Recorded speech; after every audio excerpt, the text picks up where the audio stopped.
believe what just happened. He caught it. He caught it from way downtown. Touchdown. Unbelievable. The impossible has happened. Drives one. Deep left field. That's one of the goals of the season if I've ever seen one. That goes up there. Back near the wall. It's out of here. Touchdown. The greatest of all time. There's still the accuracy and the execution.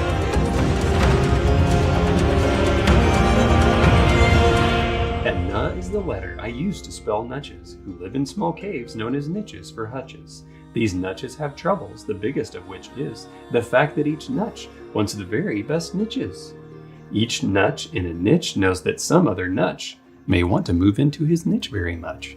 So each nutch in a niche has to watch that small niche, or nutches who haven't got niches will snitch. Why won't the nutches share their niches? It's just a story, son. It's time for bed. I have tomorrow off. Do you want to play some one-on-one? Can we play a game where we're both on the same team? Why would that be fun? Come on, it's time to go to bed.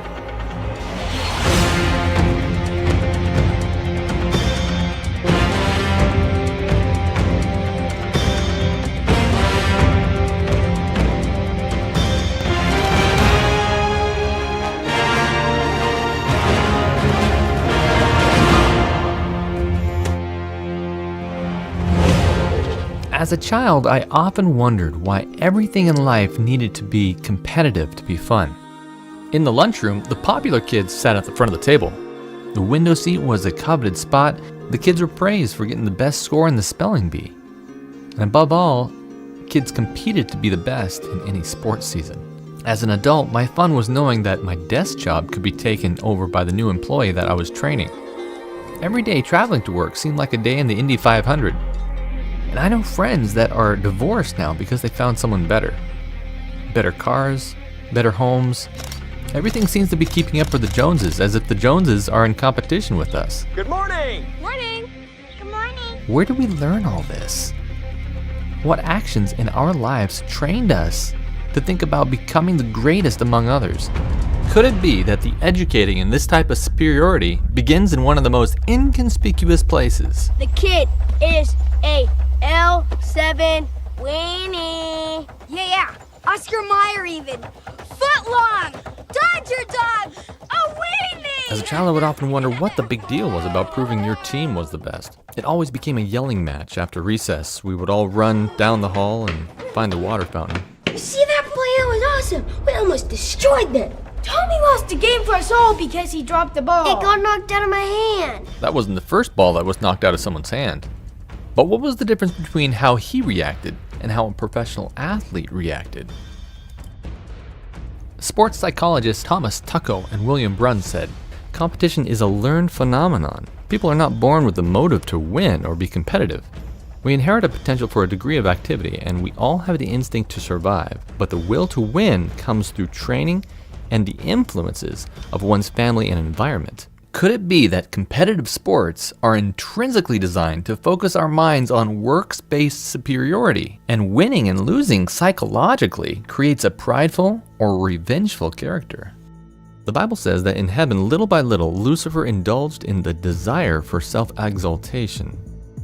Thine heart was lifted up because of thy beauty. Thou hast corrupted thy wisdom by reason of thy brightness. And due to his pride, Lucifer said in his heart, I will exalt my throne above the stars of God.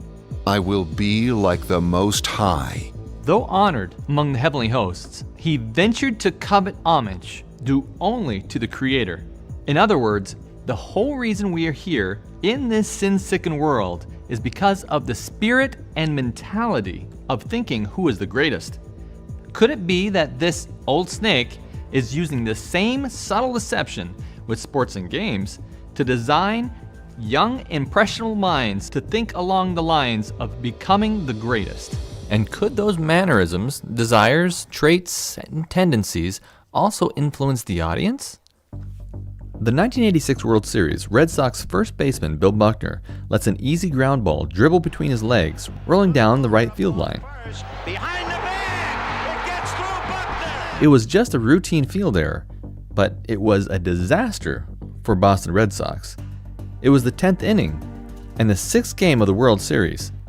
The game was tied, and thanks to Buckner's mistake, the runner on third had time to score, winning the game for the Mets and forcing a tie-breaking 7th, which, in the final innings, the Mets also won. The Buckner moment ends the game, so it has the feeling of finality. And Buckner gets not just a disproportionate amount of the blame, he gets all the blame. But Bill Buckner had no idea how this would impact him and his family. The next day, the media, they asked me, how are you going to deal with this the rest of your life? And no one is more eager to end this nightmare than the man who had such a prominent role in creating it, Red Sox first baseman Bill Buckner. This simple baseball game had an enormous psychological effect on its fans and players. I almost sought psychiatric help after that series. I was lying awake at night, wondering, why was it that I was still so upset? Because it's not just a game. Your heart is into it. Right.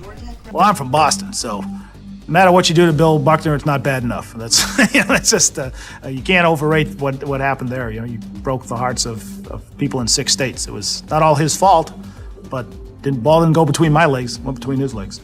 Bill Buckner doing one of these. What can I tell you? Bill Buckner, every time I turn around, his team's getting between his legs, and he couldn't. And Billy Buckner got his pants adjusted so he could fit 3 balls between his legs. Keep his eye on the ball. End of the World Series. We've been waiting for decades to try to get a championship, and this lets the ball go. Bill Buckner can rock hell. Is this the type of character that adult sports instills into its fans? What are the children learning from one of the most watched games of the year? Bill Buckner became the lone symbol of Red Sox futility. Obviously, the New England fans were upset. They felt like something got taken away from them. And it's almost like they're on the team. And, when the team doesn't win, I didn't lose, Buckner lost, Point the finger. If a game of this highest caliber, played by adults, instills this type of character into its players, its fans, its media outlets, what could we possibly be teaching our children? I think that when you go through something like that, you've got to escape some way. In 1993, Bill Buckner moved away from Boston for good.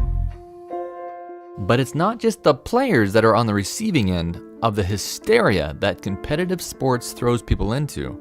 Steve Bartman was sitting in an innocuously slow game of baseball when a foul ball flew towards him that changed his life forever.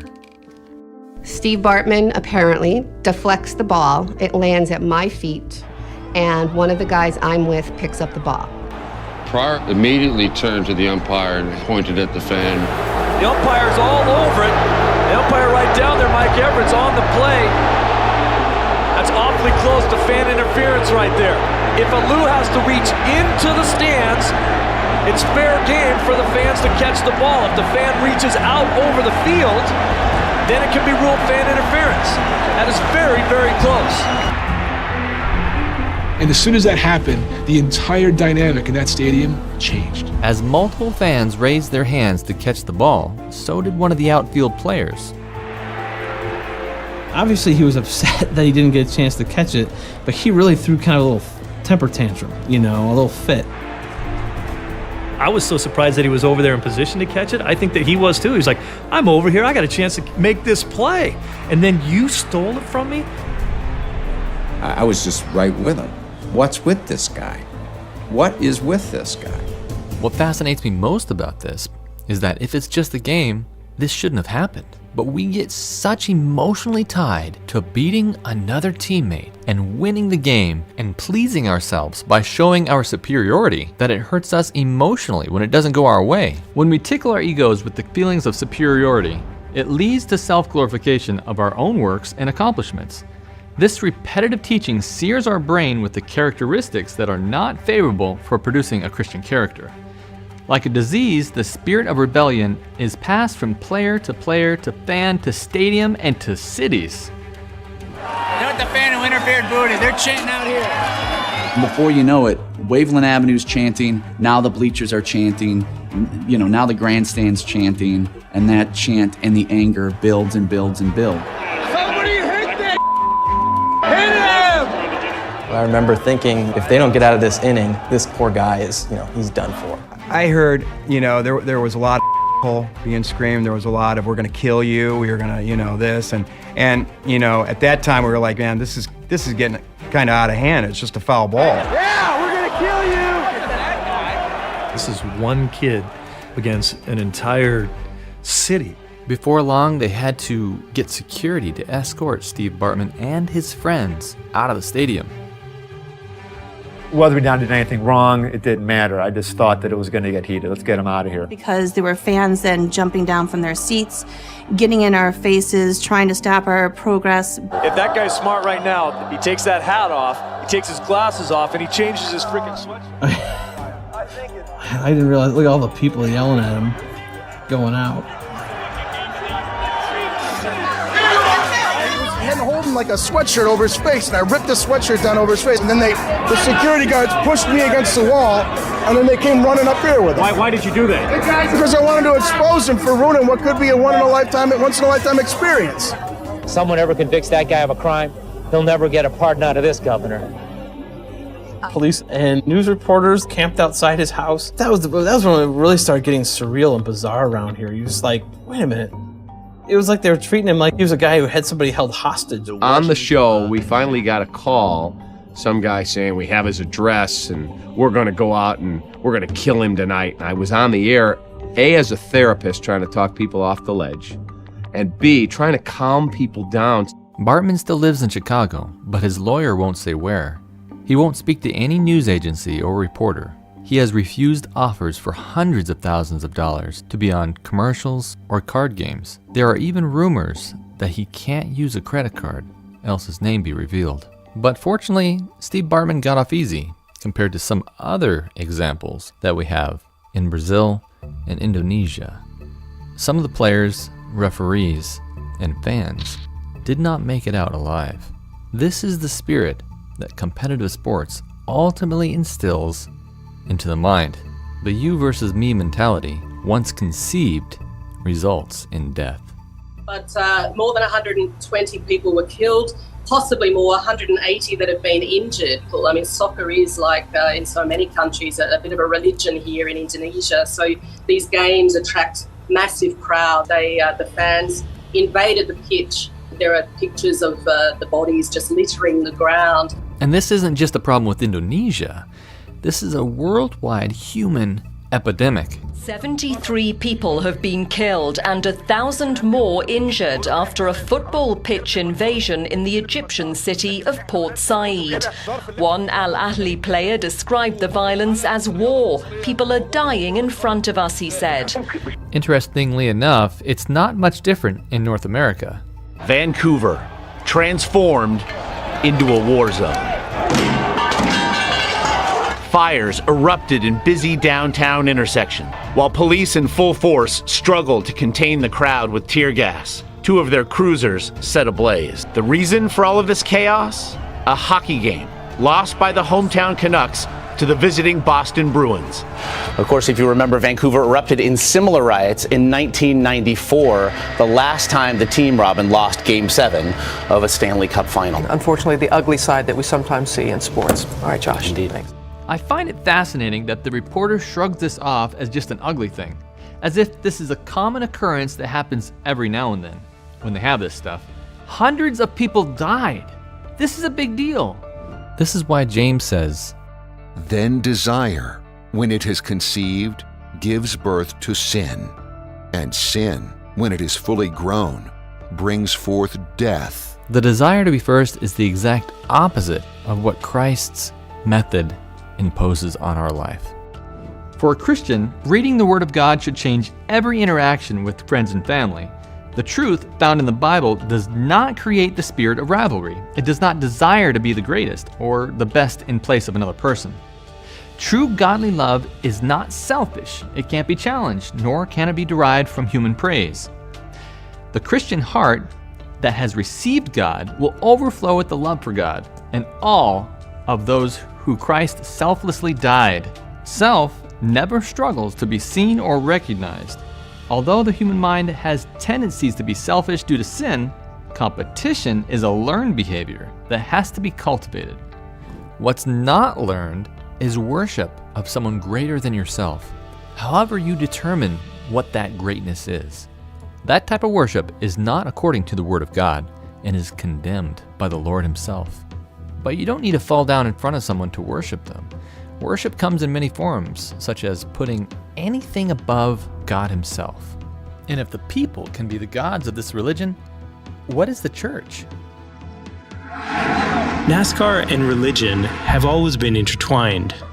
The races are on Sunday. They start just after church lets out. The track becomes in many ways a religious experience itself. People have seats where their family is always, so it's kind of like the pew in church.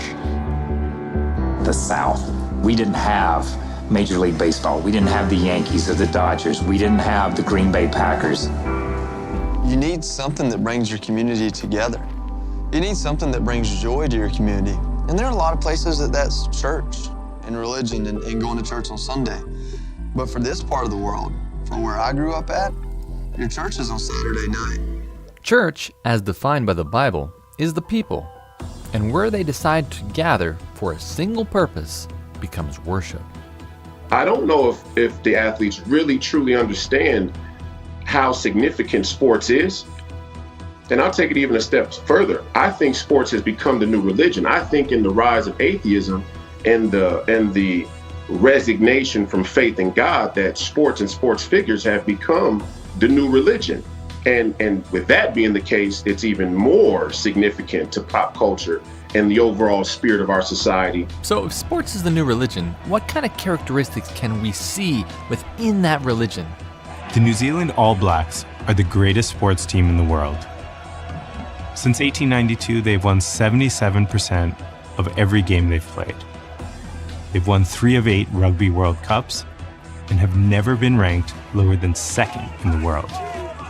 They are gods of rugby. At the heart of their team identity is a sacred ritual gifted to them by the indigenous people of New Zealand. There's rituals in religion, and there's rituals in sports. Were there rituals that you did before a game? Yeah. I had a lot. I'm a little embarrassed by some of them. I mean, LeBron does like that, and my thing, I like to take the program, and I would just look at all the pictures of my teammates and the other team. Any superstitions going into the game? Any special thing you carried into the game on Sunday? I did. I've learned a lot from my wife over the years. She's so about the power of intention, and believing things that are really going to happen. And she always makes a little altar for me at the game because she just wills it so much. So she put together a little altar for me that I could bring with pictures of my kids, and I have these little special stones and healing stones and protection stones, and she has me wear a necklace and take these drops she makes, and I say all these mantras, and I stopped questioning her a long time ago. I did. I just shut up and listened. And at first I was like, this is kind of crazy, and then about 4 years ago, we were playing the Seahawks, and she said, you better listen to me, this is your year, but this is all the things you're gonna have to do to win. And I did all those things, and by God, you don't work. It was pretty good. And right after the game, she said, see, I did a lot of work. You do your work, I do mine. She said, you're lucky you married a witch. I'm just a good witch. In terms of what it means to New Zealand, the game doesn't start when the whistle goes. Lahaka kicks things off. For the Maori, their history is a living, breathing thing. It's a vibrant and pulsing power of ancient ancestors and dormant gods they believe can be harnessed and channeled into greatness.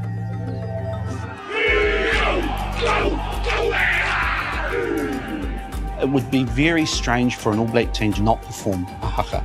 You'd almost be thinking, am I watching rugby or another sport? It's a pre-match ritual. It's about getting the mindset right. It's about knowing that we are about to do battle and they will put their best foot forward when it comes to combating their opponent. A haka needs to be felt. You need to be inside, looking out and expressing and letting it go. Your body is just a vehicle for this magic thing called haka. Derived from an indigenous tribe, this sacred ritual is a characteristic that enables these self-proclaimed gods to magically become the greatest. And all is performed in their church, surrounded by their members.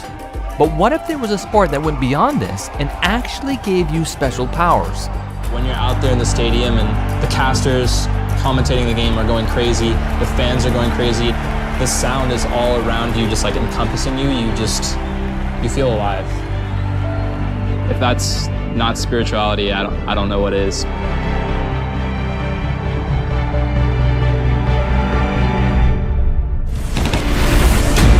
Esports in many ways look like religion. They have ritual, they have myth, they have miracles, they have redemption, ecstasy, agony, heaven and hell, fallen heroes, etc. All the things we see in religion. But more than just looking like religion, sports do the work of religion. They teach us values, they teach us ethics, they build community, they give us a sense of place and purpose and meaning. But what values and ethics are they teaching us? It started with trying to beat the guy sitting next to you, and then you try to beat the guy across the street, and a little bit later you're trying to be the best in the world. The Bible talks a lot about being the best. In fact, let's take another look at Isaiah 14:12. How art thou fallen from heaven, O Lucifer, son of the morning? How art thou cut down to the ground, which didst weaken the nations? For thou hast said in thine heart, I will ascend into heaven. I will exalt my throne above the stars of God. I will sit also upon the mount of the congregation, in the sides of the north. I will ascend above the heights of the clouds. I will be like the Most High. Although the Bible talks about winning salvation's race, the race has nothing to do with replacing another man or woman in heaven with your own achievements. God's methods are never established by works-based superiority, but it is the deceiver, the devil, that wants to give you the power to obtain your own Godhead, if that were even possible. Practitioners of esports also have avatars where they become gods in their own domain. Esports are a way for them to reenact these myths in their own life, in their own way. They are now the superheroes. They are now the mythological figures. And perhaps fight against the immortal God himself. Gaming off to a lead in game 1 against Immortals. Right now, Darshan is going to finish the game. CLG gonna look for the Nexus. They will take it. While players of competitive sports are not openly satanic, the characteristics they are instilling in their characters deceptively massage their egos and lead them step by step to self-glorification, the same way Lucifer did before he was cast out of heaven. While in present day, many that espouse an openly satanic worldview will tell you that it's nothing like the Hollywood caricature. The primary characteristics found in Satanism is actually how most people live most of the time. Anton LaVey, a Satanist who wrote the Satanic Bible, understood this concept and revealed one of the most essential parts of Satanism is climbing the ladder to superiority. As a Satanist, knowing this, realizing what his human potential is, eventually, and here is one of the essential points of Satanism, attain his own Godhead in accordance with his own potential. Therefore, each man, each woman is a god or goddess in Satanism. Jesus taught in Luke 14:7-11. When you are invited by anyone to a wedding feast, do not sit down in the best place, lest one more honorable than you be invited by him. And he who invited you and him come and say to you, give place to this man, and then you begin with shame to take the lowest place. But when you are invited, go and sit down in the lowest place, so that when he who invited you comes, he may say to you, friend, go up higher. Then you will have glory in the presence of those who sit at the table with you. For whoever exalts himself will be humbled, and he who humbles himself will be exalted. I distinctly remember reading about children in other countries that had never experienced competitive sports. For instance, in the Israeli kibbutz tribe, the children would spontaneously arrange to divide their prizes equally among the members when a contest was won. The Mexicans tribe regarded the envy and competitiveness of sports as a minor crime, and the Tangu create entertaining games in which the object is to come to an exact draw. The most interesting one of all was the Ubuntu tribe. One day, a Western anthropologist went to Africa to study the social behavior of an indigenous tribe. He proposed a game to the children, and they willingly agreed to be part of it. He put a basket filled with fruits underneath a tree and made the children stand 100 meters away. Then he announced that whoever could reach the basket first would win the whole basket and could eat all the fruits by him or herself. He lined them all up, raised his hand to give the start signal. Ready, set, go. Astonishingly, at go, the children took each other's hands and started running together. They all reached the basket at the same time. Then they sat down in a big circle and enjoyed the fruit together, laughing and smiling the whole time. The anthropologist could not believe what he saw, and so he asked them why they had waited for each other, as one could have taken all the basket for him or herself. The children shook their heads and replied, Ubuntu. How can one of us be happy if all the rest of us are sad? The children understood better than any other Western culture, how can someone win if winning means that someone loses? The goal on earth is to help others, not to become the best. Ironically, tribalism that existed in competitive sports did not exist in some of the most disconnected tribes. Which culture would you rather grow up in? One that has been taught to cooperate instead of compete, or Charlie Sheen's life of winning? Winning in what sense? Just winning, just being happy. Because some would just say winning. that you're defeated now. They can say that, but what kind of car are they driving? What kind of girls are in their home? I said girls. I'm going to live my life the way I want. I'm going to win inside of every moment, and they can just find the most comfortable chair in their small house and sit back and enjoy the show. Charlie Sheen understood the exact character behind a competitive lifestyle. His goal was to always one-up someone else, to be the best in the room, and to be number one. This is the educating that competitive sports does for real life. Competition is how most atheists guess the universe is built. Charles Darwin explains that in his book, The Origin of Species. According to him, there was a natural selection that occurred because some species competed with another species and won. And as a result, others had to die. This is called survival of the fittest, and it's how most atheists try to prove that competition is just a normal form of life.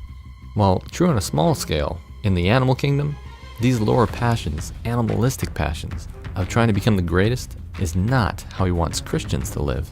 As I grew into my high school years, I began to attend my friends' basketball games. I was friends with some of the cheerleaders at a local high school whom were playing the rival team that night. I learned that cheerleading wasn't what it showed in the movies. Their actual job was to distract the young high school boys by standing at the team's goal and trying to get the attention of the other team members by using their bodies. Teaching young underage women how to move their bodies to get the attention of other men, that's not called being a coach, that's called being a groomer. And is probably the reason why so many coaches in the cheerleading field wind up in prison. A new USA Today investigation uncovers nearly 180 individuals affiliated with cheerleading who have faced charges involving misconduct with minors but weren't actually banned by the sport. Much of the arrest of a Central Coast cheerleading coach. Police arrested Tahiti last week. Was a volunteer coach with the Monterey High cheerleading squad. Brandon cheerleading coach remains in jail a day after he was arrested for the arrest of a cheerleading coach on charges of child molestation. While he worked as a cheerleading coach. Of a former cheerleading coach. Cheerleading coach arrested. Coach cheerleading in South Daytona. A cheer coach under arrest tonight. That bombshell arrest of cheer star Jerry Harris. 2 Corinthians 3:18 says, But we all, with open face, beholding as in a glass the glory of the Lord, are changed into the same image from glory to glory, even as by the Spirit of the Lord. We were made to look daily upon God and worship Him, thereby being changed from glory to glory into His character. But in today's world, it seems that religion is being replaced by a weekly devotion to every uncouth and hateful thing. There is no better example of this than the intentionally pugilistic game of American football. My next guest was one of pro football's most ferocious linebackers, and then he decided that football was not only too violent for him, but maybe corrupting himself and the country. Will you welcome, please, Dave Magacy. Football is the only major sport in this country whose sole raison d'etre, in other words, its basis is violence. In other words, I can't, if you're a tight end and I'm playing opposite you, John Mackey, and I can't, psych you out and fake you out and put moves on you. At some point it comes to a showdown and I have to defeat you. I have to do violence to your person, or you have to do violence to my person. But everybody expects that as part of the game. The speciality of football is that inherent in the structure of the game, there has to be a physical confrontation where one person has to defeat another in most positions. No other sport is like that. Hockey isn't like that either. The raison d'etre for hockey is to get the puck in the net. Boxing, right. And I'm talking about team sports and major sports in this country, right. Dave Magacy was drafted by the St. Louis Cardinals in 1963 and spent 7 years playing professional football. The human body was not created or built to play football. When you have force against force, you're going to have injuries.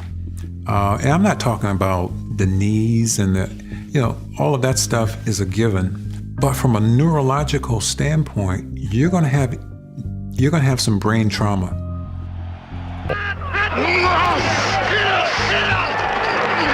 They love that hard-hitting, punishing, brutal defense that they played.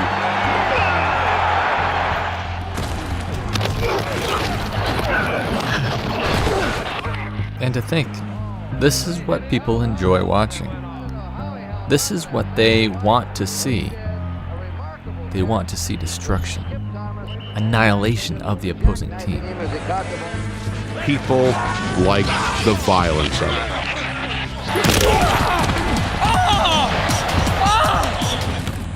And it became part of the popular jargon. He knocked him silly, knocked him to the moon. There's no question the NFL marketed that violence. That's what we love about the game. The NFL's own highly crafted film productions celebrated the violence and the spectacle.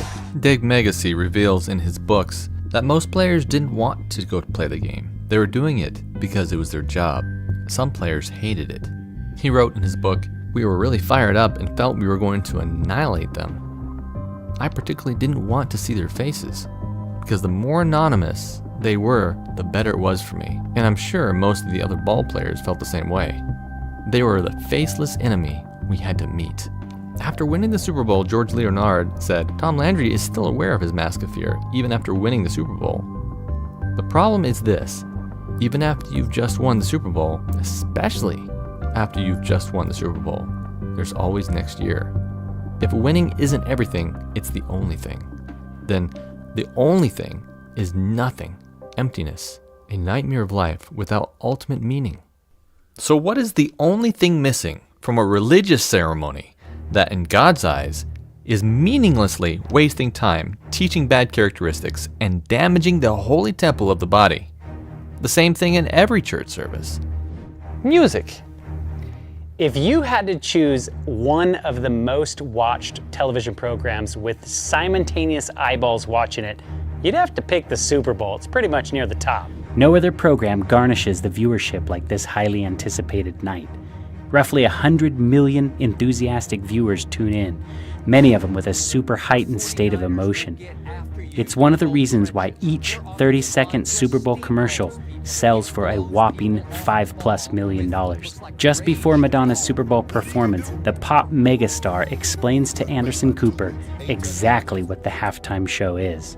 Are you nervous about doing the Super Bowl? Oh my God, I'm so nervous. You have no idea. I am. Really? Yes. Yeah. I mean, First of all, it's the Super Bowl. I mean, the Super Bowl is kind of like the Holy of Holies in America, right? So, like, here I am. I'm going to come into the halfway between, like, the church experience, and I'm going to have to deliver a sermon.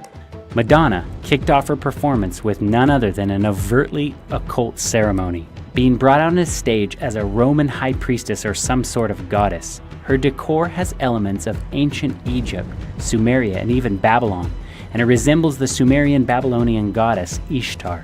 Ishtar was a powerful and assertive goddess whose areas of control and influence included warfare, love, sexuality, prosperity, fertility, and prostitution.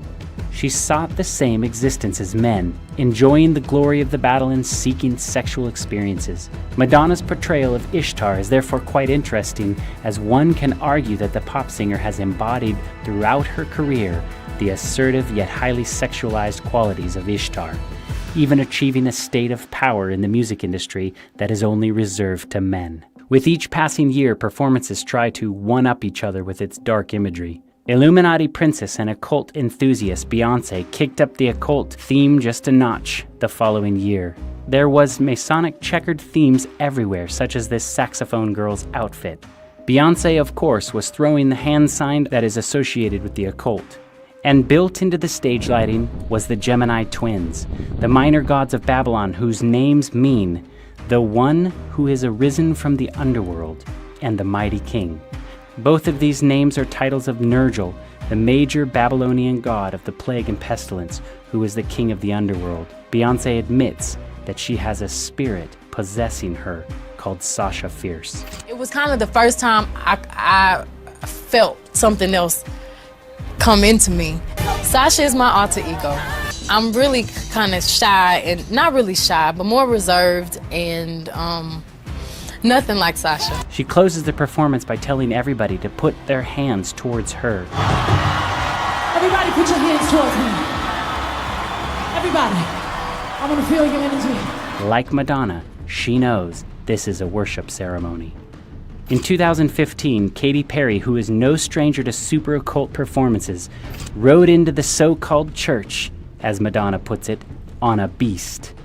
Note her outfit is reddish and appears to be on fire, very reminiscent of the woman riding the beast of Revelation. Then she hits the viewers with her highly inappropriate song called I Kissed a Girl and I Liked It. She then moves into a very kid-friendly looking set with bright colors and cartoonish characters dancing all around. As if to lower the guard of the suspecting parents, Katy Perry also has admitted to selling her soul to the devil to achieve her fame. I swear I wanted to be like the Amy Grant of music, but it didn't work out, and so I sold my soul to the devil. But it's not just occult imagery that is dangerous for Christians. Its overly sexualized nature of its dancers and lyrics is also a problem. With such performances, many of the songs promote a debaucherous lifestyle, and it probably is not a big shocker that the 2020 halftime show with J-Lo and Shakira would be anything different. And similarly, like Madonna believed that the performers were delivering a sermon, Entertainment Tonight was quick to mention these sentiments. Jennifer Lopez and Shakira took us to church with their electric performance at the 2020 Super Bowl halftime show. Yes, the Hips Don't Lie singer turned to the camera and blessed us. It's beyond like a blessing. It's just like, wow. The performance was highly inappropriate for any viewers, let alone Christians. When we focus our attention on the characteristics of this planet, we become like the characters presented. This is a law of the mind and body. And it's the exact reason Jason Brown decided that he was going to quit football altogether. At one point, number 60, Jason Brown was one of the best centers in the NFL. At one point, he had a 5-year, $37 million contract with the St. Louis Rams. And at one point, he decided it was all meaningless and just walked away from football. I'm living a life of entertainment, living a life of materialism, and I was ready to make that leap towards service. All Jason knew is that God was leading him away from football, so he left. My agent, he told me, he said, you're making the biggest mistake of your life. And I looked right back at him, I said, no, I am not. I asked Jesus, with all of the gifts, the talents, the resources, all of those blessings that you've given me, what can I do more so than anything else to be a blessing to our neighbors? And Jesus said, I want you to feed my people. Well, clearly you trust God because you've never done a day of farming in your life. So, this is a calling, but the tools needed for it you didn't have. I knew nothing about farming. And so the leap of faith is saying, all right, God, I'm going to walk in faith and not by sight. Everything that you've told me to do, even though I have no clue how it's going to be accomplished, I'm going to keep walking in faith every single day. And God, there is no failure. And so I said, all right, God, I'm taking this leap of faith, but I got to place my trust in you that this is the most epic trust fall ever in the world. And you got to trust that he's not going to let you down. And guess what? He's not. That's how awesome and loving he is. He says he has never felt more successful. Not in man's standards, but in God's eyes. But when I think about a life of greatness, I think about a life of service. Jason left all he had, millions of dollars, to follow Christ and the character he wanted to give him. People talk about their faith, and then there are people who live their faith. And he prayed to God, and he said, God spoke to him, and you hear, feed my people. Some people might just go out and donate to an organization. Wow. No, he literally is feeding the people. Jesus, the lowly, humble, meek Jesus, gave his harshest scolding to his closest friends when they fought against one another as they tried to become the greatest in his kingdom. Matthew 18:1-5 says, At the same time came the disciples unto Jesus, saying, Who is the greatest in the kingdom of heaven? And Jesus called a little child unto him, and set him in the midst of them, and said, Verily I say unto you, except ye be converted, and become as little children, ye shall not enter into the kingdom of heaven. Whosoever therefore shall humble himself as this little child, the same is the greatest in the kingdom of heaven. And whoso shall receive one such little child in my name, receiveth me. Jesus knew the essence of pure character was to do away with a competitive lifestyle. However, that doesn't mean we put away all games. The simplest way to continue playing your favorite game is to rotate one player from each team every time a goal is made. The simple exercise of playing ball is good exercise, but even tossing a ball back and forth can be overdone. We must give some of our leisure hours to our children to associate with them in that which amuses them. By this, we will win their confidence and cultivate their friendship. You know what? On second thought, we can be on the same team.